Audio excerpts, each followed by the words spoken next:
ازيكم يا ولاد؟ عاملين ايه؟ خليني اقول لكم ان انا كنت مستعجله جدا، بس عملت لهم في نفس الوقت اكله حسستهم ان انا بقالي في المطبخ ساعتين 3.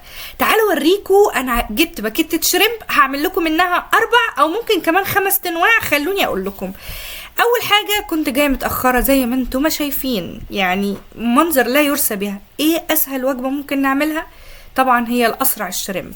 خلوني اقول لكم انا بنضف الشريمب ازاي. انا بشيل الراس وكمان الديل، وباجي من عند الفقرة التانية في الشرمباية وبجيب اي خلة سنان اي حاجة وبطلع منها الحبل الرملي.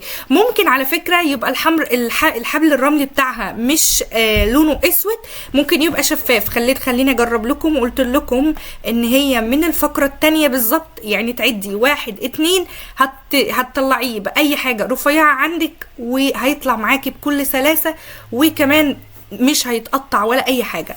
بعد ما غسلت الشريمب حلو جدا وصفيته، عايزه اميك شور ان هو كمان ما فيهوش اي ميه تماما. حطيته في طبق وجبت منديل وقعدت كمان انشفه. الوصفه دي سهله وسريعه جدا ومكوناتها بيسك قوي، بس هم الصينيين حرفيا او الشاينيز بيعملوا بنفس الطريقه. بعد ما حطيت عليه شويه الملح، كل اللي انا هحتاجه صويا صوص. طبعا انا كان عندي الكياس دي باقيه من السوشي، طبعا هتوفي بالغرض. يعني ايه فيها؟ يعني اديتهم تقليبه بسيطه. انتوا هتستغربوا، بس خلوني اقول لكم انه مش عايزين التتبيله دي ذات نفسها يبقى فيها فليفرز كتير، لان احنا اوريدي هنعمل ده. حطيت عليهم بيضايه واحده بس وقلبتهم، وبعد كده عندي الدقيق. طبعا انا اسفه نسيت، حطيت عليه شويه ملح، شويه فلفل، شويه كاري، شويه كركم، وحطيت عليهم شويه كمون، ويا سلام لو شويه بابريكا، وما تنسيش النشا وحته البيكنج باودر. خلاص كل ده ببدر الجمبريايه حلوه قوي. وبعد كده بجيب مصفى، وافضل زي ما انتوا شايفين اميك شور ان هم ما فيهمش اي دقيق زياده. وهكرر نفس الموضوع ده في كل الجمبري اللي انتوا سايبينه، بس هسيب حبه صغيرين هقول لكم هعمل فيهم ايه. وبعد كده عايزه اقول لكم ان احنا هنقليهم، هيطلعوا معاكم تحفه. تاني هقول لكم الدقيق، ملح وفلفل، شويه كاري، شويه كركم، شويه بابريكا، وشويه كمون، ومعلقتين نشا كبار، وطرف معلقه صغيره بيكنج باودر. بعد كده هقليهم. وما تنسوش الشريمب مش بياخد كتير ابدا في الزيت، الموضوع كله بياخد من 6 ل7 دقايق، وكده كمان كتروا عليهم. نفس الدقيق اللي انا بدرت بيه هحط عليه شويه ميه، وهعملهم زي العجينه اللي انتوا شايفينهم كده بالظبط. وهسقط واحده الشريمب وهطلعها احطها على طول في الزيت. عايزه اقول لكم عملت عليها حته كفر فظيع فظيع فظيع، ما كانش عايز عليهم اي حاجه.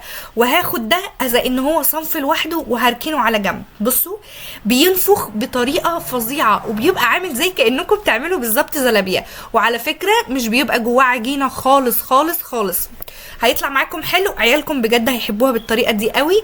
انا يعني انبسطت قوي لما عيالي يعني اكلوه بالطريقه دي. بعد كده عندي سويت شيلي، سويت اند ساور، اي صوص حلو ومشطشط في نفس الوقت.